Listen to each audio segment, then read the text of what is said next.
Hey, quick note before the show. We recorded this episode about a month ago. Today, the day that we're recording it, Season 12 of Buffy has been officially announced along with some pretty massive news around it. So hang out till the end of the show. After we do our plugging and say goodbye, we'll be back real fast to say hello again so we can react to it, theorize, and I can get my own personal therapy session out of the way. It's a little bit that too. But until the very end of the show, enjoy what we did a month ago with no actual knowledge that this was coming. Enjoy. There is only one thing on this earth more powerful than evil, and that's us. Hi guys, this is Claire Kramer, aka the Great Glorificus, and you are listening to the Buffy Back Issue Bed. Welcome to the Buffy Back Issue, the show where we go through all the Buffy and Angel comics that are canon chronologically. I'm Zach. And I'm Emily. And we're kind of done with that. We're all caught up. I guess so. So this will be our retrospective. Welcome to the Buffy Back Issue, the show where all of the animals get jealous of each other and try and get in our laps simultaneously. Just our animals, not the animals in Buffy. That would be weirder. Well, I guess there's a bunch of cats now. Yes. And I guess there was a flying fish. Where did our cat go? He was here a second ago, being jealous. Charlie. Let him do his thing. He's probably going to go pee in your futon. Or bed. I hope or not. Or couch. Or anything that I like. But this week, what we are doing, since we are all caught up, we're going to be doing a retrospective on everything that's canon as a whole, and also looking to the future. Yes. So I guess to kind of start out is to go back, as the show is all about, and looking at it chronologically. And this isn't something you were doing at the time, but just to look at where things started. I mean, when Frey happened, because that was kind of the first one, that wasn't a phenomenon, because we're going to get to phenomenon. It was more of just kind of a novelty, like, oh hey, Whedon's writing a book, it's about Buffy, it's set in the far future, that's not going to affect anything. Haha! No, it definitely does. Do you think that people laughed like that when they read it? Yes, exactly like that. I mean, Frey happens, and it's neat. There's no question. It's a neat little thing like, oh man, I wonder how we'll get there. And now I'm more at a point where I'm like, oh man, we have to deal with this. Yeah, a little bit. I mean, you gave me Frey to read the first time. Oh, when we were watching it, did I? Yeah, the first time I read Frey was Where It Falls. Between six, it must have been in between show. 6 and 7. Yeah, and you were like, you have to read this before we start watching season 7. Because it's going to be really neat when that Scythe shows up. Yeah, and I was like, okay. So I did. I mean, Frey happens, and that's fine. And then we get Long Night's Journey, and that's fine, I guess. We'll never revisit that. It'd be fun if they did, if they somehow tied Long Night's Journey back in, but who the hell remembers that book? No one. It's very hard to find. You're giving me a lot of side-eye. Well, because I remember talking about all this stuff, but remember absolutely none of the names. Oh, that was the Angel one that Joss wrote before things had been kind of Oh, canon. the one about the soul. Yeah, like... Yeah. Is it really your soul? And there's also a priest who's doing a thing. Yeah. Up on. No, I just didn't remember the name of it. Yeah, no one remembers it. So... That was a year ago. That's fair. But they're never going to follow up on that. So, I mean, those two things were kind of fun novelties. And there had always been Buffy and Angel comics, and they had been primarily... fan-dominated?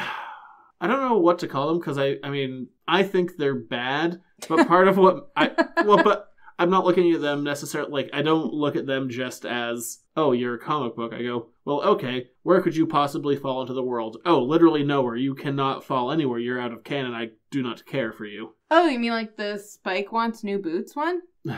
Hate that book. I know. That's not why... Actually, that is why we're here, I guess. We don't need to dwell on that one. But the stuff that Dark Horse was doing at the time was kind of whatever. And then the same deal when IDW got the Angel book back. And at the time, there was no sense of, oh, there's going to be something coming. It was, well, IDW is producing Angel books that happened post-show. Guess I'll read them. Yeah. Because there was a void that I have not felt in a long time. Right. I mean... When did they start that? What year they started the IDW stuff like right after, and stuff that we didn't do on the show because it's non-canon now.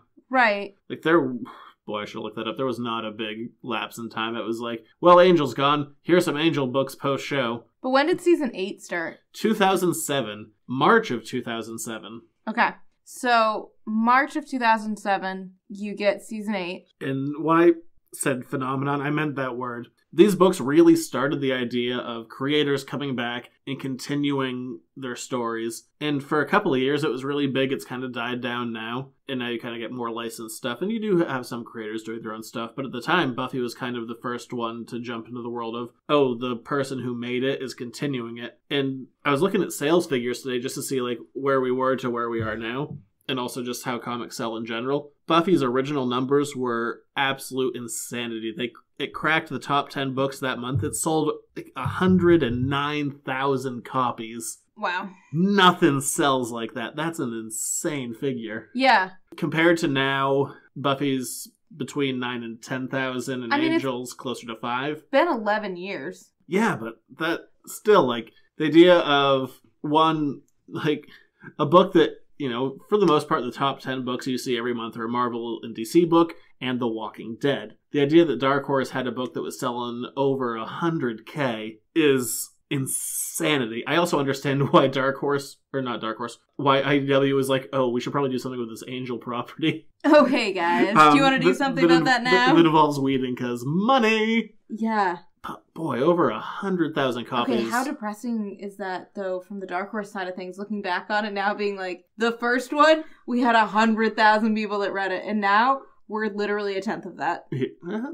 That's true for any issue 1, and, you know, especially, like, as a guy who has to order this stuff, you always plan for a decrease. It's very rare when you see a series that doesn't lose figures, but to see it starting at over 100,000, that's insane. Yeah. When I was looking up the numbers, I never imagined it was going to be that high. So, you know, if you still have a copy of Buffy Season 8, number 1, not worth that much. There's 100,000 others out there. That's crazy. Wow. I wonder how many printings it went through. I didn't check that. I don't know. It's not really that exciting to talk about on a review. I don't know. I find those things exciting. I know you do. I should have looked at that. That's charming. We're kind of going off the cuff here. We should have talked ahead of time. I would have looked up numbers. Season 8 happens, and it's such a big deal, and Whedon's involved in it, and everyone's eating that up. And I just remember, like, at the time, how exciting it was. Yeah, I mean, it's good. It's big, it's bloated, it's messy. But it's also the first time that had ever really been done, that a creator could continue not in the TV format. So no wonder it was a little... ostentatious. Yeah, a little messy. The cat's back. Hi, buddy. Are you ready to be jealous again? Yeah, he's ready. But I can't tell you how exciting the idea of Season 8 was at the time, because, I mean, especially, like, you know, in that time frame, I don't like a lot of the material that was out in kind of the mid-2000s, and I was revisiting Buffy and Angel a lot, and revisiting Firefly, and Serenity was all done, and the idea of getting something new and kind of in that vein of just storytelling that I enjoyed was a big deal. Well, and also just the fact that Joss was involved. I know you mentioned it before, that it was kind of the first time, but that Joss is still involved, that it's still his world-ish. Yeah, I mean, his stuff now, they have, seems to be a seasonal summit where they kind of say, like, hey, this is what we're going to do, and then he goes away. Because he hasn't been directly involved since the beginning of Season 9, at least with the scripting aspect of it. He's been involved, but not as much so. I mean, that's more than can be said for most other properties. I can't think of one. Yeah. I mean, that also would work like that. Yeah, and I mean, something, at least comparatively for, like, Buffy and Angel, you see a bunch of stuff coming back these days, like, in new seasons of television, like The X-Files, or Roseanne, or Will and Grace.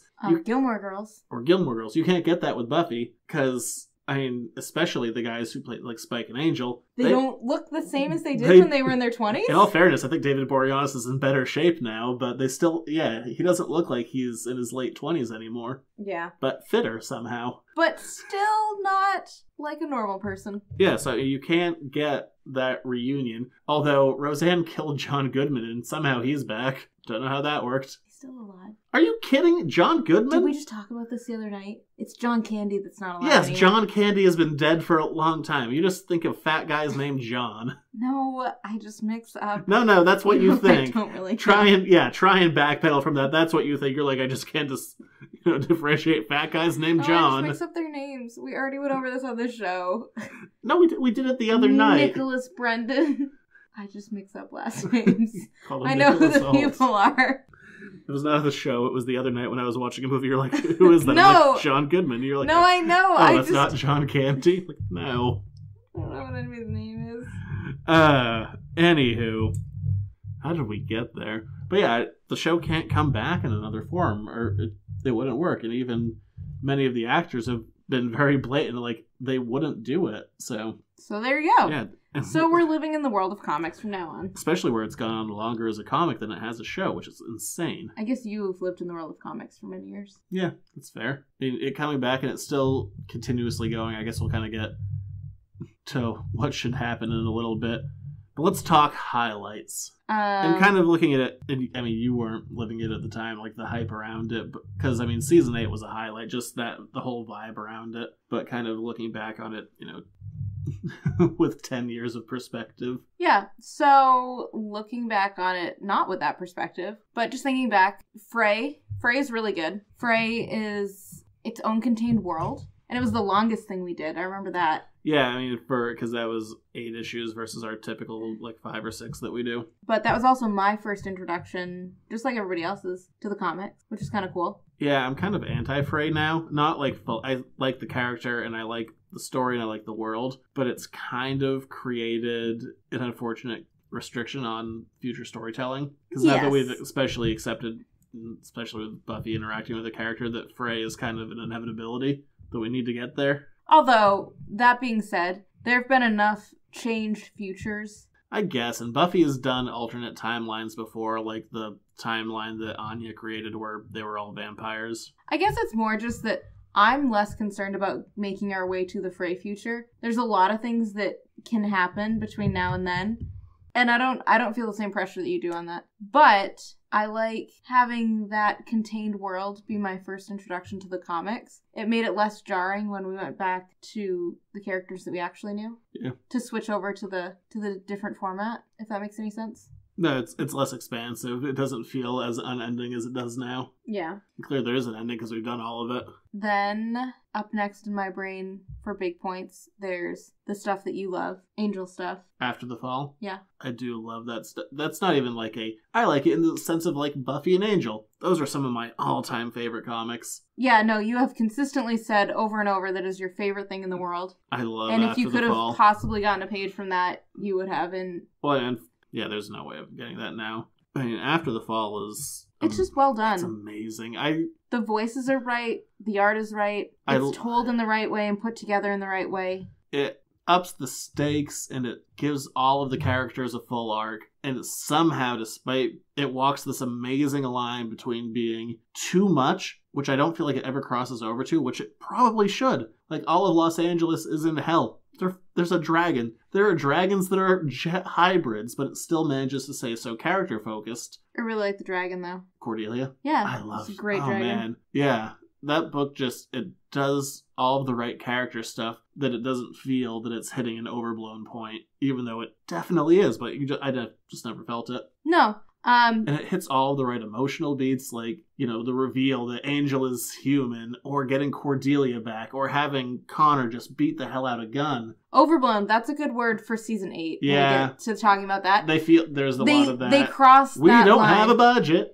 Right, they cross that line, and not out of anything, but kind of like excitement and love. Yeah. It's not in a way like, I'm so bored, like, let's see what I can get away with, or I'm trying to push the envelope here. It just is, it's legitimately all of these people who love these characters sat down and thought, if we could do anything in the world, what would we do? And then they did it all in one season. What blows my mind about some of the After the Fall stuff is there was a relative amount of internet backlash on that book, which just blows my mind. Like, why? Didn't you talk to the writer? I did, yeah. And I've told that story on this show. Yeah. I mean, I can quickly sum it up again, but... No, it was more just that I couldn't remember if that was the right arc. Yeah. No, I was at, because I also, like, you know, there's one time he was on, like, an early podcast, and I called in and talked to him, and, like, dumb stuff like that, or wrote into a Q&A, just dumb stuff. I was just excited to talk Angel. You still are. Yeah. Yeah. But, yeah, meeting him at New York Comic Con in 2009, when they had an IDW panel, and that was before Dark Horse was going to take the book back, and he was like, we're doing a Spike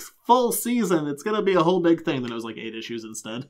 But they were like, oh, the last issue of After the Fall is up at this table if you want to take a peek at it. And Franco Uro was there, like, right in front of me. And then I, like, did a beeline to the table, like, reading this book. And when I was done with it, Brian Lynch came up to me. He's like, so what'd you think of, you know, some people were kind of mad about the whole time jumpy thing, and they felt like it was kind of a cop-out. I'm like, doesn't matter. There was a whole full arc for all the characters. The timeline doesn't matter. The important bits are what happens to the characters and how it affects them. That's what matters. Like, forget the idea of the time. That is the least important part. Ironic coming from you. But yes, I stand by agree. it. No, I don't disagree with you, but you... And we get that great, because I remember reading that issue, and there's that great moment of, like, all the demons are going to go attack Gunn in the hospital, and Leary just kills them, and she has that bandolier, and another demon's head's on a spear. It's great. You're very excited about the killing. I love After the Fall. I know. After the Fall, it might be the best contained story. Yeah, we get a little bit of that, like, once After the Fall is done, the book definitely loses some traction. And then the stuff that we didn't read that IDW continued to do falls off hard. Yeah, and so we jumped straight into Buffy then, because it does skip that. Unfortunately, yeah, it does make it a little... I don't know, you can feel the holes that aren't there. Yeah. The way that we did it, but I don't recommend doing it any other way. So, Season 8... We're still talking highlights. Oh, sorry. I guess. I was going to go highlights to Season 8. Oh, okay. I'm moving on from After the Fall. All right. I know that you would literally talk about this for the entire time that we're talking. I was going to jump right to Season 11. Oh, but okay. We can talk Season 8. I'm just going to go chronologically. We can. Like, highlights of seasons. I just meant my in general highlights After the Fall in Season 11. Best stuff. Okay. But you can do it your way. I don't care. We have no script here. We have no script. No one can tell us what to do. That's true. Fine, talk. Maybe somebody should tell us what to do. Fine, talk Season 8 highlights. It was there. It was big. I love the slow rollout of the characters early on. That it wasn't just, here's everyone. We get like Buffy and Xander, and then Willow comes back and does the great reveal of talking to Amy. She's like, there's no one who can fight me, and doing the Giles line of like, I'd like to test that theory. Love that. I liked Giles and Faith together in Season 8. I did like that a lot. I really bought that relationship. That's something that season did really well, was kind of establish different dynamics. Honestly, I read them in such a way that I have trouble with breaks, like where breaks happened in this thing. Mm-hmm. So, let me think. Season 8, that was Season 8. Season 9, Angel really picked up traction, and Buffy struggled hardcore. I was trying to stay positive of the show, but yeah, Buffy Season 9 is not very good. No, but Angel was really good. Yeah, that was the introduction of Christos Gage and Rebecca Isaacs, which ended up just getting continually better as time went on with the two of them. Not that Season 9 is bad, but... No, they just kind of fell into sync. Yeah, boy, so much. Yeah, so that was Season 9. That was really good. Season 10 was pretty strong on both fronts. Yeah, I like getting, especially Will Conrad on art. He just does such great lifelike renditions of stuff. Yeah. And I think all the crossover between the two of them. That's right. That was really fun. Yeah, it was the first time really since, like, they both split off from the WB that the shows felt like they were kind of under one roof again. Yeah, and I liked that the villain crossed over. Yeah. That was pretty fun. Makes no sense why they were just like, we kind of beat him once. All right, back to status quo. Yeah. Anywho. No, that didn't make any sense, but I liked that the villain crossed over. I liked that when they actually did cross over, it didn't feel like a weird, stilted crossover. Like, it felt very normal. Like, yes, we have this big thing that we can't beat, so let's call in all of our superpower friends to come help us out. Hey, anytime you can get Angel and Spike in a room together, I'm all about it. And that made perfect sense to me. Of course you would do that. It made less sense why then they would all split up again, but that's okay. That's for logistical reasons. I can live with that. And then Season 11 Buffy. Fantastic. Really good. It did what Season 9 didn't. Season 9 tried to do metaphor for Buffy again. I mean, that's, if you go through the show, you can really identify every season by kind of a certain theme. Like, Season 1, what? Oh, I'm laughing because I've heard this list probably 20 times. And it's the same every time. Yeah, Season 1 is all about, female empowerment. Season 2 is all about the consequences of sex. Season 3 is all about kind of giving into your darker instincts. Season 4 kind of loses the metaphor a little bit. It's all about what do you do your first year after high school? How do you keep the band together? Season 5 is all about family. Season 6 is all about addiction. Season 7 comes full circle back around to kind of the idea of girl power.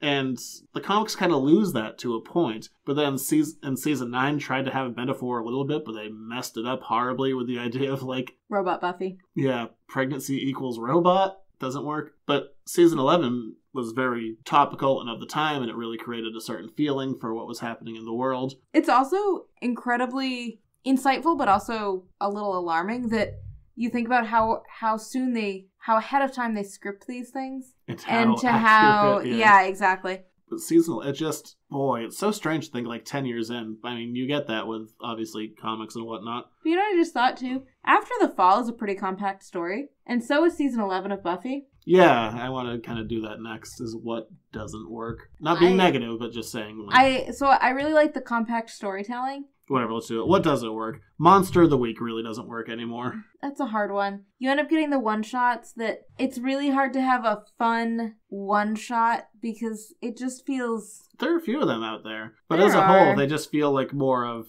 we're filling out this trade. Yeah, it doesn't feel... In the show, Monster of the Week was sometimes a nice break from things are getting too intense or, you know, we just need to lighten up a little bit. And let's go back to characters and let's give Willow an episode and whatever. And it worked. Or at least I liked it. I don't know about you. No, I always liked to identify like, oh, this is this character's episode this season, or maybe like a couple of them or something. And that would be for most seasons. Everyone would get an episode, except for season 5 of Angel, where Gunn didn't get that. At least we're not still bitter about it. Why didn't he get one? 12 years later. 13. Everyone got one. Gunn didn't get one that season. Okay. I mean, he certainly had an arc, but he didn't get an episode. Everyone got one. So, moving back to the comics. Harmony got one. It doesn't work as well in the comic format to do the Monster of the Week. And I feel like the writers got that as well. Yeah, for me, what works best with these... Because you don't know till you try it. Like, there's not a pure set formula of what works, because I would say that, you know, my highlights being either After the Fall and season 11 of Buffy. After the Fall is more character focused, and that really works. Buffy season 11 is more plot focused, but that really works, so I can't even break it down into that. I just feel like you need to have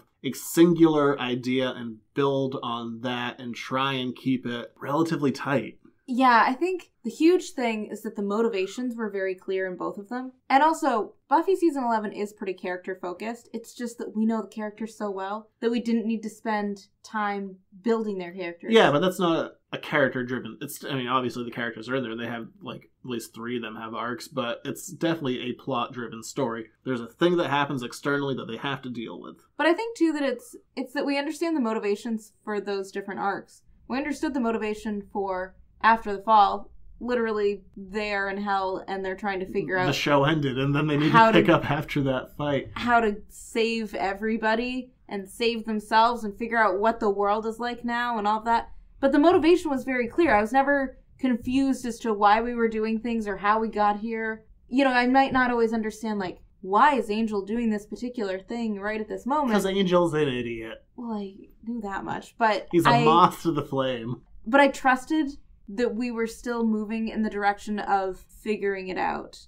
And that's the same thing kind of with Buffy season 11. I was never in question as to what the problem was. And I think that for me, that's where the weaker parts of this comics thing have come, is when the seasons kind of lost their focus of what is the main problem. Yeah, that's definitely true. And it kind of comes out of this thing of, like, sometimes as a creator, if a company calls you up and says, like, hey, do you think you can do this?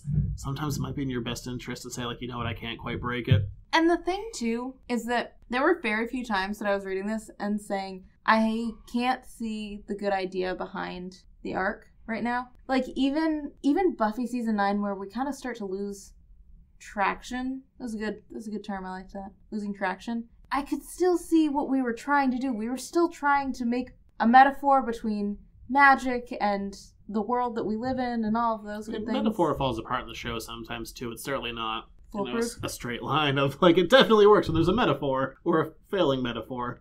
I mean, it started to fall apart, God, within even season 1, when Willow dated that robot on the internet. Yeah. In 1997. That's a terrible episode. Is that the episode that we stopped watching Buffy for like 3 months because you couldn't get past it? It could have been. Or when Buffy kills her potential stepfather. It's a weird one. Not good. But anyway. But he's a robot. They're all robots. All the bad... You know what? You know what I've learned? Every bad Buffy story involves a robot. No robots. I actually Willow dates a robot. Ted is a robot. Buffy's a robot. No more robots. I don't really like robots in anything. Or that one in season 5 where Warren made robots. Just, you know what? There we go. Steadfast rule. No robots in Buffy. It always sucks. Okay, cool. So we figured out the problems with Buffy. Trying to think of good robots. I mean, I kind of... it's not... Okay, it's not 100% true. I kind of like when Spike had the Buffy sex bot, but then he let Glory beat him up because he couldn't betray real Buffy, and then she fakes him out. That's a great scene. So, you just made a definitive statement. And then backtracked. And then backtracked immediately. I also liked the robots in season 5 of Angel when they attacked Wolfram and Hart. They were like the robot ninjas. That was fun. You're the worst at making definitive rules. I will stick with the no robot thing. You can you can be wishy-washy on it. Let's go with best character arcs. Who has seen the most growth? What kind of works naturally? Beta George! Always Beta George! I miss Beta George. He's the best. She is the best. And Drew, I love her too. She doesn't really have any arcs. No, she's just more, I'm here and I'm crazy. But I do love her very much. I had a good arc. I guess let's just hit the biggies. I like Faith. Faith has been really good. I like Faith. Faith's had a couple of arcs, and they've all felt very natural, like they're building upon one another, and that she is still growing as a character, but not like she's regressed in between them. No. Does that make any sense? No, I certainly, like, if you presented me with season, 3 Faith when she first came in, like, that is not the same character anymore, and I would never see her going back to that. The line is straight. It's not like we all of a sudden jumped, into the comics and Faith is a completely different character. I love feeling that Buffy is maturing. Even compared to, season 7 Buffy, when she was, in charge of all the Slayers, and she was just the opposite of fun. Like, everything she said, they kind of made fun of her. Like, she's monologuing again. So all these, I know. All these negative monologues. I don't have negative monologues. Sometimes you do. Sometimes I do. You don't listen to your monologues. I do.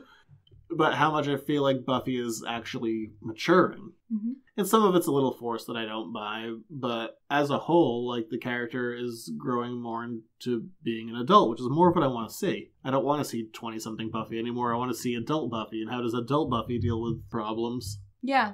I would throw that same argument out for Spike, especially what we saw in season 11, where he's not forcing things in the way that he has in the past. I thought it was really interesting, and I don't remember who said this, but in one of the comics recently that I read, somebody mentioned that Spike was still basically a baby vampire with a soul. He was... the talk between Angel and Willow? Probably, yeah. When Angel's it doesn't matter, he's gonna screw it up anyway. Yeah, and it must have been Willow who said that he's still growing and changing, that Angel's lived with a soul for 100 years. Angel's pretty sedentary in that, but that Spike went through a major change not very long ago, and so he is going through as many growing pains as Buffy is in a lot of ways. I thought that was really interesting. It made sense and I liked it. Angel has kind of stagnated himself for me a little bit. I definitely felt what we saw in IDW. We were seeing some kind of steps in a positive direction, with repairing his relationship with Connor, or trying to deal with kind of going back into the shadows when he's dealing with celebrity. And it kind of felt like the character had gone through some stuff and they were dealing with it. And then Twilight happened, and I felt like that kind of regressed Angel back to where he was. You always say that Angel is the least interesting part of Angel. He really is. And, there's parts of that I would disagree with you on, but I think as a whole, I enjoyed usually what was happening around Angel more than I enjoyed Angel. Angel and Faith, I like that dynamic. I like the dynamic, but I like it because of Faith. I like seeing Faith push Angel because she's tough enough to do it. Yeah, I don't know. I liked the dynamic, but I don't necessarily... When she went over to Buffy in season 11, I felt it on the Angel side of things a lot. Yeah. We're never going to get it, especially at this point, because years have passed, but that kind of interconnective tissue between what happened in IDW and what happened in Dark Horse, and we get a couple of passing references, but that's about it. And that's okay. I can live with that. I wish there was more, just because, Oh, you mean from After the Fall? Yeah. Making its way into everything else. Oh, yeah. No, I could definitely live with more After the Fall making its way in. I thought you meant just in general. Other characters that have had a lot of growth. Giles has been an interesting one, and I'm curious to see what's going to happen to that miniseries. Okay, the one thing I was just thinking about Giles, though, they have taken their time with Giles, and I appreciate it. Giles was an adult, obviously, and then he was dead for a whole season. They kept him dead for a whole season. And then, when they brought him back, he's a kid, but they still have not reversed that 2 seasons on. I don't think they should either. I don't think they should either. I think that was just a bold choice because, Wizard did it. You can put him back to being an adult if you really wanted to. Well, I also love that that's something you couldn't do if this was live action. You couldn't do young Giles. Yeah. Not without it being like, that's just a different actor. Right, but I love that they made that choice and stuck with it. Even though I don't always love young Giles, I love that that choice has consequences, and we're not back to status quo. I would put Giles as one of the harder characters to write in this medium. Like, in the show, you could have him show up, give his exposition,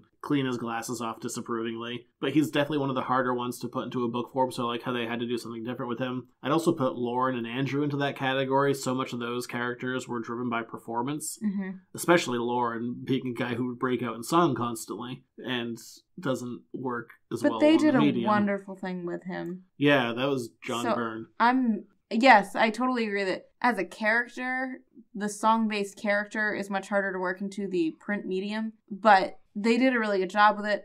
I liked how there's that in After the Fall, I think it's in After the Fall, where they're each telling their story of how they ended up where they ended up, each of the characters. The rhyming one. Yeah, and how... That's a great one. And how his is rhyming versus everybody else's is like their different art styles and their different things. That is really fantastic. I loved that. That might have been one of my favorite things of all the comics, was just that they took each character and thought about what each character's art style and story retelling would be like. I loved that. Yeah, and that was very stylized art coming from John Byrne, a guy whose, work... But I remember, like, the Gru... transcends... Didn't he have his own, like, he used stick figures and, like... No, Gru was just a text thing in the front of the book. Right. Where he's like, there's not enough Gruselag in this book. So they did, like, a one-page, like, thing of Gruselag blogging. He's like, currently listening to Coldplay. I do remember that. But weren't there different art styles for the different characters, though? And that's yeah, for the most part. Yeah. Yeah, Lauren's was done by John Byrne, who is... I certainly know best from his run on X-Men with Chris Claremont, and also his 1980s run on Fantastic Four. Like, the style that he did the Lauren story was very stylized for that character. It's not his usual kind of stuff, and it was great. Yeah. And I think Brian Lynch did the scripting on the Rhymy one, and he got to work with John Byrne. That's pretty crazy. John Byrne is a legend. I loved that. Definitely the biggest name who's worked on these books. I love it when it shows that the people who are creating these comics love these characters as much as the fans do. Yeah. And you get a lot of that. It's shown through a ton in almost all of the seasons. Yeah, I feel like you can tell when people are more doing a job than more of a, like, holy crap, I'm doing these characters. I'm trying to reduce my bleeps. It looks so awkward. Yeah, I'm sure it did. Something that we do across the board kind of a terrible job at doing is raising up the artists. Yeah, we do really bad at that. Mostly because this book both books, for the most part, have been blessed with really great artists. I mean, going back to Franco Uro and After the Fall, that is such a unique style. And that's not really an artist that I had on my radar before that, but what he did in that book, you can point to everything he did there. Georges Genti on Buffy created a look and a style that just stuck and continues to this day. Will Conrad over on Angel, Rebecca Isaacs on Angel and Buffy. Just solid artists, and I'm leaving some out, not intentionally. And I mean, we even literally looking at us is some of those artists' original work. It's lovely. And I love how the tone of each show has continued throughout the comic in their art styles. It's not an intentional oversight, because I know we didn't talk about it nearly as much as we should have, but these books, again, for the most part, there have been some exceptions, but a lot of the artists who have worked on these books have carried it. Like, as much as I love the scripting, if the art isn't there, then the book falls apart. It doesn't have the right tone. Yeah, and it's been wonderful. And for a story that I love, it's been great having that consistency of just solid artists coming in and plotting all of these issues out and creating this wonderful pacing. It's been great. And I wish we had focused more on that, but it's not my forte. I mean, I'm as much as I love comic art, walk around our house for a minute. Won't take that long to see that. No. But I'm more of a, just me personally, like, I'm not going to call myself a writer, but I'm more of a writer brain, I guess. And I am a visual brain. Yeah. So that's just where I kind of follow with my discussion of things more often than not. Yeah. That's my own shortcoming, not anything against the artists. Oh no, they're lovely. Oh yeah, I feel bad for Willow in basically all of these comics. She has just had failed relationship after failed relationship after failed relationship. And someone make Willow happy, please. I know. Oh, poor Willow. Side note. Yeah. And Dawn's fine. And Xander still doesn't have an eye. Okay, so we'll do two things kind of next. What would you like to see more of? And then we'll follow it up with what do you want to see next? Okay. I should have prepped you with these. You should have, yeah. I want to see more crossover, but not stilted crossover. This is not feasible, but I want it to be fluid. I don't mind having 2 concurrent stories happening. I think that that's cool, but I want the characters to be able to move back and forth fairly naturally between the 2 stories. Spike has been about the only one to do that. I guess Willow too. Yes, and those 2... And you know what? Faith has done it. Yeah, well, even I was thinking back to IDW, we saw Willow show up in that Spike mini that was supposed to be a season, but then wasn't. Somebody's still bitter. But yes, we did. And that's what I want to see more of. I want to see, they're all under one roof. There's no reason that you can't mix up the casts a little bit. Like, I guess, I don't know what you'd call it other than Buffy on one side and Angel on the other, but why not get Spike and Fred to go do something together? I would love that. And then why not have Buffy and Angel work together for an extended period of time on something? Not in a romantic way, but just in a, like, hey, let's tackle this project because we haven't actually communicated like normal people since season 3 of Buffy. Okay, yeah. Cool. Like, I would love to see that. For 2 characters who were supposed to still be in love, awkwardly, still kind of, 1,000,007 years later, they haven't had a normal conversation since season 3 of Buffy. Let's have another cookie dough conversation. So... Is Buffy done baking? I just really want cookies. And you don't have cookies for me, so... We had a very unhealthy dinner. I still want cookies, and there are none. There are never cookies in our house, but still. Oh. Anyway, that's what I want to see more of. And what do I want to see next? Hang on. Well, let me do mine first. Oh, you asked me questions 2 at a time. I was just trying to plan it out. Fine. And I want to see more of just tight storytelling, not going too far away from the plot. We don't need to deal with the ancillary characters as much. Like this last season, what we saw with kind of like putting Donna and Xander to the side. They still got to do a bit, but I didn't feel their absence when they weren't there, and it worked. And even the same thing with like After the Fall. Like Lauren was not a major player, but he still had a thing to do, and I didn't feel the absence of like, where's more of the Lauren arc? But I also didn't feel like he did a cameo appearance either. It was like, weirdly, he's living his own life, and he intersects in their stories for a little bit. I would like to see more of mix up with the casting. At this point, it's unfortunate, but there's been experimentation in many failed attempts. Introducing new characters is hard in this world.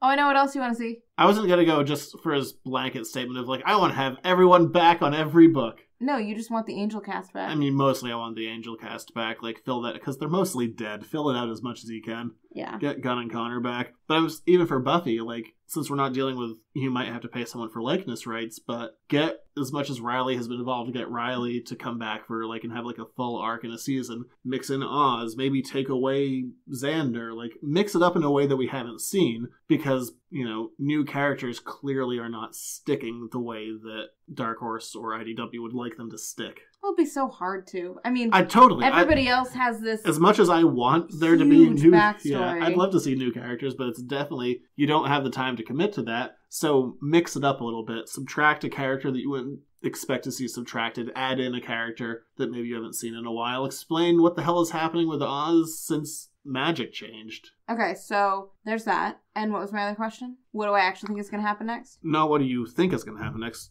Just because I've kind of prepped 2 different plots. What do you want to happen next? Well, kind of what I said before, but... Okay, or whatever. I more have a pitch. You have a pitch. You have a specific pitch. On a more specific note, what do I want to see happen next? What do I want? Do you want to say your pitches? I'd rather go last because because I have a very specific idea in mind. I don't want you to be like, oh yeah, that'd be fun, or don't do that. I mean, I know what one of them is. Do you? I think so. Okay, we'll find out, I guess. We'll find out. Yes, I had no time to think about this. You always say you want a happy ending. I do want a happy ending. Although... Well, okay, I will at least preface it with that before going into my pitch, if it kind of wants to give you an idea of my thought process before I kind of give my idea. Buffy and Angel ended. They definitively ended, and they both ended the exact way I feel like they should have ended. That being said, you can't duplicate that. No. Buffy can't end on the note of this kind of hope and the world is open to you again. And Angel can't end on the idea of they're going to keep fighting no matter what. Right. That can't be what's next, because that's already been done. Mm-hmm. I was just trying to open a door for you. Oh. No, that's true, though. I really do like happy endings. And I don't see why we can't have some happy endings in here. Because... For a change. For a change. Like, can we give Willow a happy ending for once? Like, she has had a lot of tragedy and not a lot of balance to that tragedy. Said, I also don't think you can bring Tara back. No, I don't want that either. I just want her to be happy. Because she wasn't particularly happy all the time with Kennedy, or after Kennedy. And, I mean, even the Tara thing, it was messy and not always happy. I want Willow to be happy. Buffy and Spike, I like them together right now. So do I. So I want that to continue to grow. I want Buffy and Spike, to a lesser degree, I want them to find stability. Yeah, nothing. I mean, I'm just... The story's a soap opera, so you have to have an aspect of a whole, like, how do we deal with this? We do, but I'm not even that. I was thinking more financial stability. I'm tired. That's true. I'm tired of seeing them be like, oh, I'm still a student, or oh, I waitress, or oh, here's my... I run a comic book store. Minimum wage job. Then I'm living with my friends in this thing, and then good thing I have the rich friend who's willing to let me live in the apartment with her. Like, I just... Can we find that friend? Yeah. Yeah. So, Patreon.com/editorsnocomics.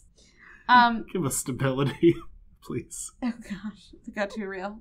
But that's what I want. I'm ready for them to move on in their personal lives a little bit. Not in, like, romantic ways, but in, like, kind of like how in Friends, eventually Rachel got a real job, and it was a ridiculously, like, fake real job. Like, you can't just walk in and be like, and now I work at Barney's, and now I work with Ralph Lauren, and now I work all these things. But I mean, she should have ended up with Joey in my book. Okay, that's so not what I'm talking about right now. Like but I'm ready for their professional lives to actually, like, do something. Also, Willow can't keep getting all these ridiculous jobs being like, I'm good at computers. The computers I'm good at. Yeah. And then all of a sudden they're like, here's 70,000 levels of clearance. Thank you, Ms. Rosenberg. She's like, computer. Yeah, that's been a thing since season 1. That trope keeps on a rolling. Willow computers. And Xander still doesn't have a job. Again, I'm totally cool that none of them really went to college somehow. Did Willow finish college? Unclear. The college blew up, Let's so assume. I don't think so. But whatever. Computers, so... I don't think Willow could live with herself, at least not having a bachelor's. Right. So that's what I want to see in this next season. I want to see them actually integrate into the real world in a semi-realistic way, because I don't care if you're getting your rent for free because you got rid of the demon that used to live in your apartment, but you can't buy all the things from IKEA with the demon goodwill money. Like, even if they were all suddenly working as consultants for the police department, I would be able to believe that. Okay, you're like, I want a tight story, but also, where did they get their money? I want to know where they got their money from, which I watch Friends, so I shouldn't be so concerned about where they get their money from. But at least Friends has, like, a fake, plausible explanation, like, it's rent sure, controlled or Monica something. is a chef who never is in the kitchen and always has off nights and weekends, but I'm not going to worry about that because she's a chef. Whatever. Anyway, that's what I want to see. That's the kind of realism I want in my comics. All right. I have a two-pronged pitch. Does it involve them getting jobs? No. Can they get jobs, though, in your world, too? Jobs. I just want them to be functional people. Most of what I want to see, and this is kind of a weird thing to say, especially coming off of Buffy season 11, I want it to end. I know. You want that for the turtles, too. That's never going to happen. At least not my version of them. Okay, anyway. This comic has been going on longer than it's been a TV show. It's been going on for 11 years now, and I love it, and I don't think that's really up for debate. But what I don't want to have happen is for it to just go away. Fizzle? Yeah, better to burn out than fade away kind of deal. Yeah, definitely. I would love to see... You'd love to see them choose to end, as opposed to... The sales aren't there. Being forced to end. Yeah. So kind of my pitches for the future would be, let's end this and let's end it right. And there's kind of a two-pronged idea to this. With jobs... Yes. And stable relationships. With 401ks and marriages. We don't have one of those things. I have a 403B. Oh, God. Anyway. I have something somewhere I need to call about. I thought that you cashed that out. I don't know. I got something kicking around. Do you? Somewhere. Look at that. Look into that. Don't cash it out. It's been in my to-do pile for about 10 months. Oh, wow. Yeah, I should really do that. Anywho, with Angel, it's kind of a three-pronged story. It's a two-pronged, three-pronged story. Yes, well, two-pronged of like Buffy and Angel. We'll see where I'm going with it. But with Angel, one of the things that I would really like to deal with is the Shanshu. That has been dropped for the most part, aside from a few passing references. Mm-hmm. And I'm not saying that Angel has to become human or it needs to be fulfilled, but I think the idea of the Shanshu needs to be reintroduced to kind of, put some pep back in Angel's step. I would also like that simply for the Well, wrapping up of loose ends aspect. And even IDW said that, like, Angel's side in it was to cause the apocalypse, and he had all those, like, heads on pikes. Oh, yeah, that's right. But what we know that Wolfram and Hart is still a thing. We know that past employees are still under that clause. So to me, that says that Wesley is still a thing. Mm-hmm. Yes. If I were doing it, I would have Angel and his full cast get Faith in there, Gunn, Connor, Illyria / Fred. Christ, get Spike back. That'd be awesome, too, if you could pull that. Get them going up against Wolfram and Hart one last time to save Wesley's soul. See, and tell me why you don't want Buffy in on that, too. How much better would that be if she was there, too? I don't want Buffy in on that, because I want to be finishing up the Angel side of things, because... I don't care. They're all the same in my brain. Let's put them all together. In my eyes, it's Angel going up against Wolfram and Hart one last time. And I would love to see Angel... I'm not saying, bring Wes back. I was saying find a way to release his soul from them, especially after Wesley betrayed them and after the fall. Because there's nothing that we have that says that Wes isn't still there, especially since we've seen Lila back a few times, and that Wolfram and Hart is still definitely there. I have every reason to believe that Wesley is still under contract. You could even do a thing like kill Gunn. Oh, harsh. Well, but what I was going to say is, what would kind of kick it off is they're all still under they still signed those contracts, and Gunn goes under the employ of Wolfram and Hart, in some, that's kind of what shows it. Mm-hmm. Okay. But to deal with the Shanshu, whether or not Angel becomes human or not, to take down Wolfram and Hart once and for all, and to save Wes. Okay. Would be my pitch, and I think that could I wrap can see up that. Everything. And then Prong Buffy? Prong Buffy, Frey. Yeah. And this is the part I knew. If I was doing this, I was right. I would do maybe potentially 15 issues of Angel, mm-hmm. and maybe 25 of Buffy. So when Angel wraps up, you can have that whole cast, everyone, do the biggest crossover you could have in this world happen for a solid 10 issues where you don't need to deal with the logistics of, the Angel book is still happening. Okay, I could live with that. And have Buffy go up against whatever this last big bad is. My instinct would be to, do the first again, because the first was only beaten back, not actually defeated. But then if I already have my Wolfram and Hart idea, it feels kind of reductive to do two old villains right in a row. It does. So do whatever the thing is that Buffy needs to go up against, where she banishes all of the demons from the realm, and Buffy disappears, and, all the demons go away, and she does her sacrifice where she disappears, and we build ourselves into the Frey future. And maybe you could have a thing be when that happens, then maybe the Shanshu happens to either Angel or Spike or both, where then when all the demons disappear, they don't have to disappear as well. Okay. And have it tied into Buffy. Didn't Buffy disappear then in that one? She does. She does die, and that's... So where's my happy ending? Buffy's dead in it. Okay, it's a bad ending then. Not good. No bueno. You're gonna need to come up with a different ending. Okay. Okay. But that... Just so we're clear. Yeah, if... I was on board for everything else.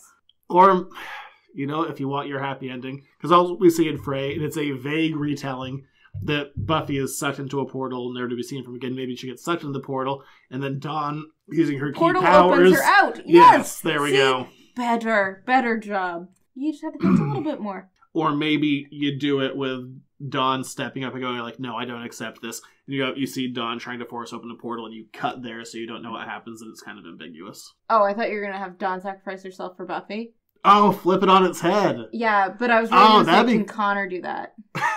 Bye, Connor. I like the idea of, sending Connor and Dawn into the void.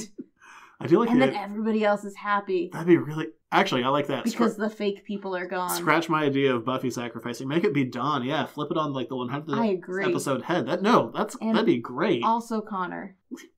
I just want Connor to fight some demons and be happy with Angel. He will. He and Dawn will go together into the wilderness. Okay, great. Their children / sister will be together forever. I tried to do a real pitch. Mine's real too. If it were me, that's what I would do. Okay, I can live with most of that. Side, I'm gonna tag Dark Horse in this shit. Side note. Give me a job! Side note. Financial stability. I'll work for a real low rate. Yeah. What's your min? I'm on board, baby. Did you know the minimum wage in Maine is $10 an hour? Oh, really? Is it? It is. I should yell at my employer. Yes. Yes, you should. Monologue at him, even. That's what I would do if it were up to me. Okay, I can live with that. But, I mean, we're not done. Giles is still coming up. No new Buffy or Angel have been announced yet. I was looking at their numbers today. Buffy, I think, will definitely get renewed. Also, we've seen that Christos Gage and Joss have met for stories, plus some other tweets in there. They kind of indicate more is happening. Angel, despite having relatively low sales, I don't think is done. Dark Horse has other kind of long-going stuff that is doing worse than Angel, so I don't think Angel's done either. Well, Hope that's it's good. Not. That would be really positive if it weren't. But that being said, what does the future hold?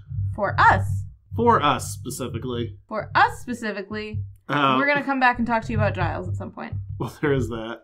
Our release schedule is going to be relatively diminished because we are... Out of material. Well, we're not, is the thing. We're not going to cover the non-canon stuff, because I feel like that would be the obvious thing to do.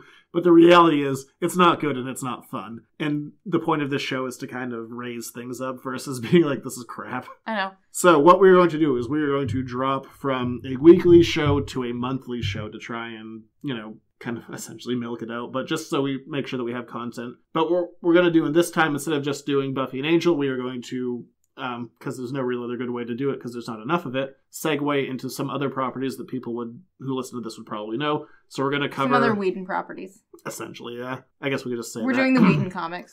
You should change our name. Nah.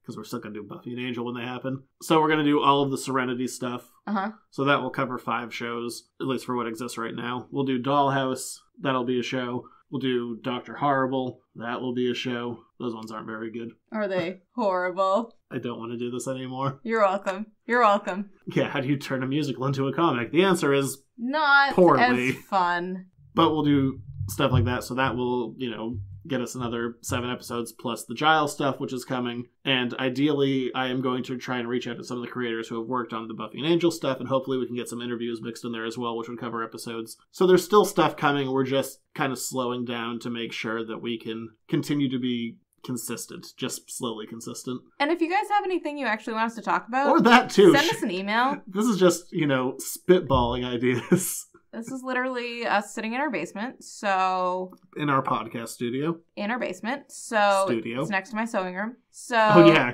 So that's a room and this is a basement. Yes. So, if you actually want to see something, hear something, send us an email. Let us know what you want us to talk about, or if you, I don't know, have any questions that you want us to pass along to any possible interviewed creators. I don't know. Yeah, we're not getting Whedon. We're not. That's not happening. We're not going that far in the world. Hey, I can send a tweet. It will be unanswered, but I can send it. Yes. I don't really Twitter, so I couldn't even do that. But let us know what you guys want to hear. Yeah, so we're not done. We're just slowing down to once a month from here. For as long as we can make that work. Essentially, just material-wise. Oh, and also, I didn't mention it. To me or to them? I mentioned it to you. Oh, good. There is one more Buffy comic that may or may not be canon that we haven't covered yet that we are going to do in the future. Okay. I think I want to save that one for a ways down the road, though. All right. But there is still one more that is debatable. All right. Doesn't really matter if it is or isn't, to be honest, but debatable if it's canon or not, and we will still have one more to pull out. But until, I guess, next month. Ooh, I know. On that note, we'll talk to you again sometime. In a month. In a month. Well, yeah. I'm confused. Am I going to talk to them in March? Maybe. It's February now. I don't know. Okay. It might be March. It might be April. I don't really know how time works or weeks. I don't really know how time works either. So on that note... it will be I don't know. I haven't picked a date yet. Probably whenever this comes out, I'll just do like 4 weeks after that or something. We will talk with you soon. Yeah, stay subscribed. We ain't going anywhere. Yeah. Just slowing down. Yeah, if you want to send us an email at editorsnotecomics@gmail.com. All the typical internet-y things for Facebook, Instagram, Twitter, at editorsnotecomics. If you want to get the show a week early, it's still going to be a thing. $1 a month will get you the show a whole week early, along with my other show, the Editors Note Comics podcast, a day early. Which is all the time. That's not slowing down. Yeah, that's still going. Yeah. yeah, if you want to send us any ideas or any feedback or anything, that would be great. And if you could please rate, review, subscribe on iTunes. Every little bit helps. The more exposure we get, the more people can find it, especially now that we've kind of done this whole mass of continuity. Like, it's out there now. It's all done. Well, it's not done, but you know what I mean. It is currently caught up. Oh, and I should say that when we do Giles, we're going to do it the way we have been doing it. It's not going to be a month-to-month thing. Yeah. It's going to be like the week that it ends, we'll do a show. But yeah, we're not going to do the individual issues. Does that sound negative? I didn't mean it to. I just want to keep it more in line with what we've done. Expectations. Yeah, thanks for hanging out for, a year. I know, that's crazy. If you've been doing it that long. Appreciate you listening. We'll be back relatively soon to talk Serenity to you. Bye. Hello again. Hi. We're back a month later, and we have news. We do have news. Angel is canceled. But, okay, what I found interesting was how many of the things that we wanted to happen that actually did happen. Yeah, no kidding. So I wanted everybody to go back under one book. They are. And I wanted some things as well. So, as I mentioned today, Season 12 has been officially announced. But with that also comes, it is the final season of Buffy for the second time ever. Yes. But it is going to be a 4-issue run. I think just for the sake of reaction, I'm just going to read what was released by Dark Horse officially. We'll kind of go from there. Dark Horse is proud to announce the return of Joss Whedon and Christos Gage to unite the Buffyverse for a battle-filled 4-issue Buffy the Vampire Slayer Season 12 The Reckoning, dumb name, this June. I commentated a little bit in there. Yes, they didn't call their own name dumb name. Moving on. Not my fault. Buffyverse alum artist Georges Genti also returns to lend his illustrative skills to the next installment. Following the world-altering finale of Season 11, Buffy and the Scoobies have had a laid-back year in the Saving the World department. But as they've learned over the years of fighting the forces of darkness and thwarting many an apocalypse, or apocalypse, not sure what it is. I don't think it's apocalypse. I want to say it's apocalypse. It's definitely not. Okay, moving on. Nothing stays quiet for long. When Dawn and Xander's housewarming party is crashed by some familiar faces with news of an amassing force that they must reckon with, Wolfram and Hart, a legion of demons, and Hearth, a vampire from the future, Buffy finds herself in a time warp. Let's do the time warp again. Nope, that was another commentative Maybe moment. Just don't say time warp. Not my fault. That could alter the fate of the world. It could spell the end of Buffy, her friends, and the Slayers forever. This action-packed miniseries reunites the Buffyverse with the return of Angel, Faith, Illyria, and Frey, the Slayer from the future. End of press release. Yes, and they released 3 covers. Let's hit the covers first, I guess. One of the covers, lovely. It's Buffy. It's a lovely image of Buffy. It is a really lovely image of Buffy, but it's...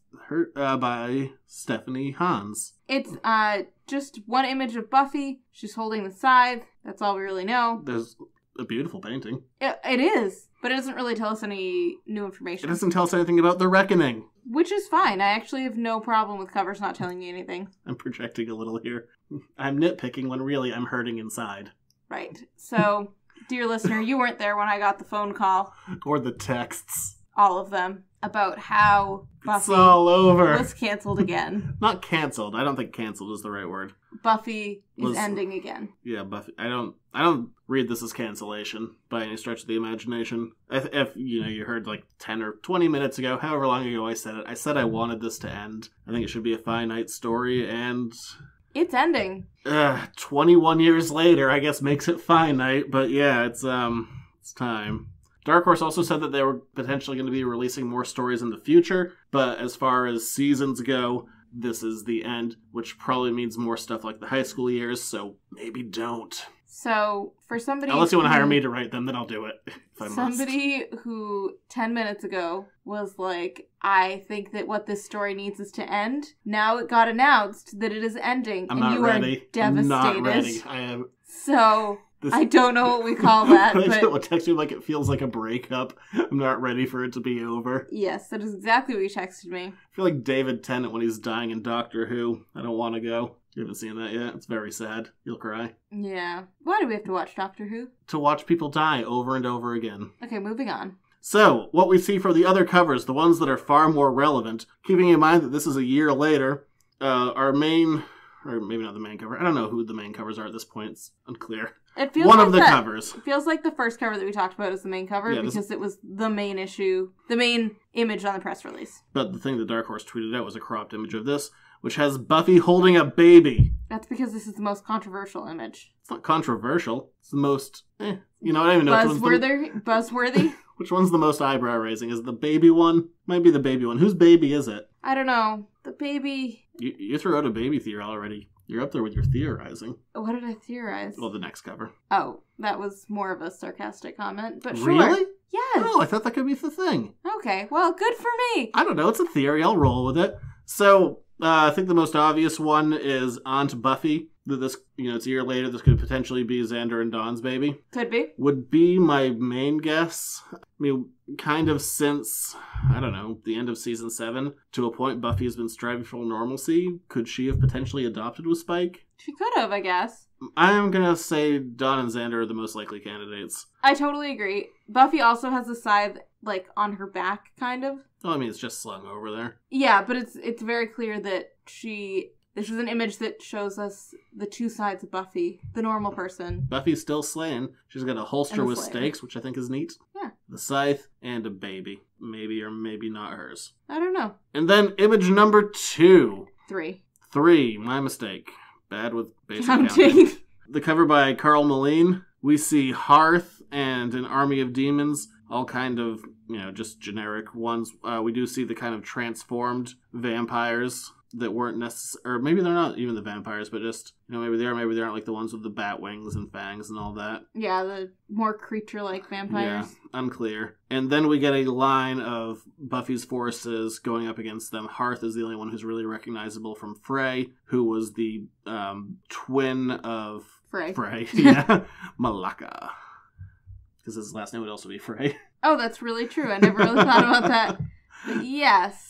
And we see Buffy, Willow, Xander, Spike, and then the rest. Angel, Faith, Illyria. Did you say Giles? Not there yet, because that's a biggie. No Dawn, which I'm not sure if that's a big thing or not. Maybe it's the baby thing. Yeah, who knows. And adult Giles. With his glasses back and his tie. He has a 3-piece suit going into battle. He does, and it's charming. Yeah, so I guess maybe in that Giles mini that by the time this goes up, issue 1 will be out. Maybe within that 4-part series, Giles will regain his adultness. Maybe this means nothing. It could just be a cover. Maybe. Or maybe Giles becomes an adult again. Isn't that crazy? We are down to the last 8 issues. Well... Or 7 by the time this comes out. 7. Buffy is done in September. Let's go back to this image. You're not quite done with it. So, this is all on a red background. And overlooking it all is the shadowy face of a woman. With a fun haircut.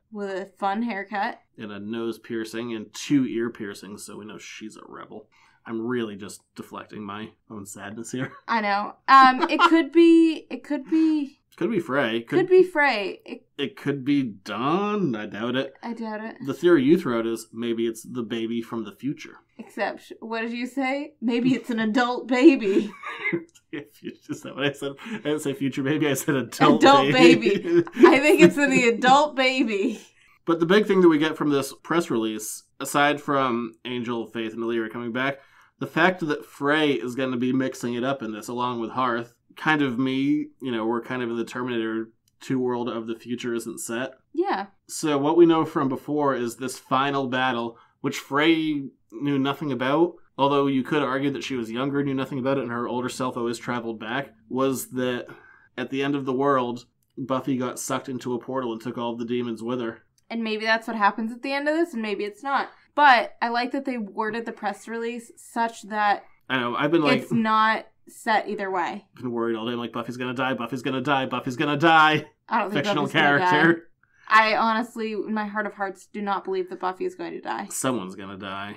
We're not getting out of this with nothing. I don't think anybody's going to die. Someone has to. No one needs to die. They are fictional characters. None of them have to die. Yeah, that's not how that's going to work. We've had this conversation many times. You ever seen a Whedon finale? But see, nobody has to die. I do love it. This is the kind of fight we've never had before. We are gathering not quite everyone, but a good solid number of characters all coming together. I can't believe this is 4 issues. That feels so small. Like, if you had said it was 6, I could have, nodded and be like, okay. But 4 just, boy, that is going to be packed. Your heart would still be breaking. You would just pretend, somehow, if it were only 6, you'd be like, but what about 12? I mean, my concern is that we're not going to have time for character moments in here. and that we're not possibly going to have enough time to hit all of the beats that you might want to hit. Who knows? I don't know. I have no idea. I mean, we have because nothing but talented people working on this book between... They're doing 4 issues, but there's nothing to say they aren't oversized issues. Is there? I don't know. Do they say anything about them being like 4 normal issues? It's going to be in next month's order, so I don't know. I'm not going to really know until then. It doesn't say that they are supersized, but it doesn't say that they aren't. No, I don't know. I won't know until I do my March order, which is going to open up in like a week or two,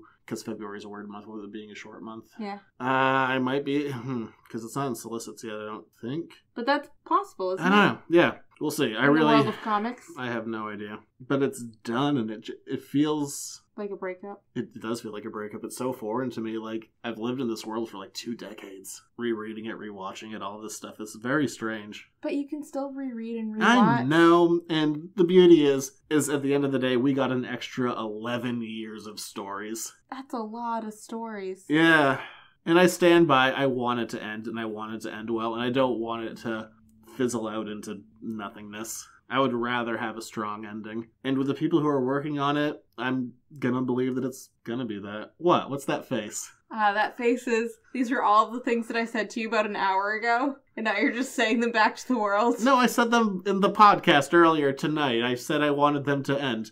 Also, Wolfram and Hart, they're going up against Wolfram and Hart one more time. I know, is that what you wanted? Yeah, take those f***ers down. You can't say that. Bleeped it. No, you didn't. Not in real life. You should. You know what? Lila and Co are on my shit list. Bringing that back. Remember that? That was funny. Oh, I do remember that. That was the IDW stuff. I wonder if Wes fun. will be back then. I can't imagine they're going to have time to squeeze in to save Wesley's story. I know that's what I pitched. I'd love it, but boy, that'd be a big old gut punch. This brings us to the next part of our little discussion here about the little Twitter storm that we created today when this came out. It was a small tweet. I didn't mean to. It was also relatively small. I threw it up on my own Twitter. I'm like, this is everything I want. So when I tweeted that, I didn't know that it was the final season. It was just like, all the teams are coming together. They're all fighting Wolfram and Hart. And then I saw it later. I was like, it's the finale. I was like, oh no. So I tweeted Christos Gage. I'm like, hey, if this is the end, I'd like to petition for Gunn and Connor to come back. And he, being... very kindly tweeted me back. He could have just ignored it and probably should have. Yeah, for some reason, he's generally kind with tweeting me back. He's like, hey, I'm still writing it, but don't get your hopes up. I'm also paraphrasing here. And I was just like, totally understandable. 4 issues, looking forward to it. Best of luck. I think that was actually longer than my tweet. So bad paraphrasing. And then I went back to my Twitter later, like, what are all these notifications? And people were like, bring them back! And so then Christos Gage upped it to, I'll try. Yeah. I think it was like they're an Angel's heart and mind, and also mine as well. I'll try. So, if they come back, I take full credit for this. I am the writer now. Huh. Not. Also, if they don't show up, it's not my fault, guys. Also, it's just bravado to cover the tears. Just so everybody knows. I'll take a passing mention. My favorite text from you today was, my day is shot. And that was at like 2:00 this afternoon. Wasn't very productive after this. But boy, we'll see.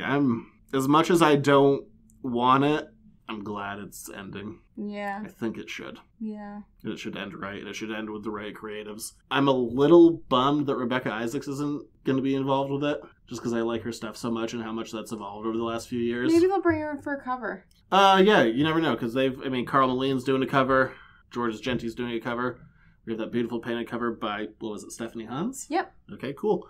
Yeah, hopefully she'll at least get to do something else, because I really enjoyed her work over the last few years. Are you a little glassy-eyed right now? Do you know how hard it's going to be to get through that episode? I do know. I think we should do that one sober. Dear listener, I hope that you know as well how hard it will be to get through that episode. So, assuming, I don't even know if that's true, assuming that this is a monthly series, because that's always what Buffy's been, starting now, because by the time this comes out, the first Giles issue will be out.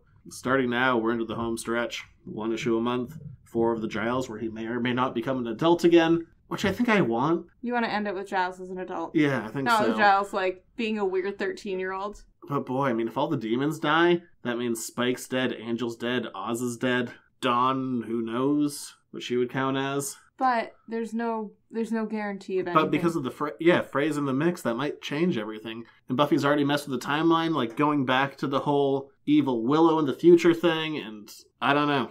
I'm sorry. I'm sorry that your predictions came true. Damn it. Almost all of them. I'm so sorry. Meanwhile, I'm pretty pleased that everybody's back under one book. Like, oh good, we can finish the show in the coming year. No, more like we can put everybody back together again instead of having weird divisions like, I'm gonna call you up on the phone. Look, let's be real. I just want Gunn to be back so we can know that Fred's alive and the pain and guilt he felt about her death can be absolved. And Connor, I want to have a good relationship with his daddy at the end. Before he dies in the Frey future. You're gonna actually cry during this, aren't you? I promise nothing. There's gonna be tear stains on that comic. I guarantee I'll at least be glassy-eyed. From the first second. Does that count as today? Yes. You're gonna look at those covers and just, yeah. Oh boy, so that's what's coming. I know earlier, and by earlier I mean a few minutes ago, I kind of like laid out a plan for us. That plan still ultimately exists. I might, keeping in mind of now where I know things are going to be falling for end of releases, I might mess with that schedule a little bit just to try and make there be kind of a more natural flow within the podcast. Yeah, that makes sense. Hopefully we have some interviews coming. We'll definitely be doing the Giles one like the second that wraps up. The same with Buffy. I will be recording that podcast the day before it comes out because, comic shop. I get it a day early. I have to pay for it though. It's a thing. So that'll be ready to go. We'll see. That's all we really have to say. Yeah, Buffy is officially ending. I don't know. We'll just have to cross that bridge when we come to it. Processing here. I have 7 months to process. Oh, good. That's a lot of months. I guess it's more like 8, but whatever. I have 8 months to process this information. So anyway. Yeah, I guess we'll be back next month for, I'm not quite sure yet. Something. Definitely something. So I'll talk to you then. Yeah. Until then, let's all be sad and hopeful together. Bye.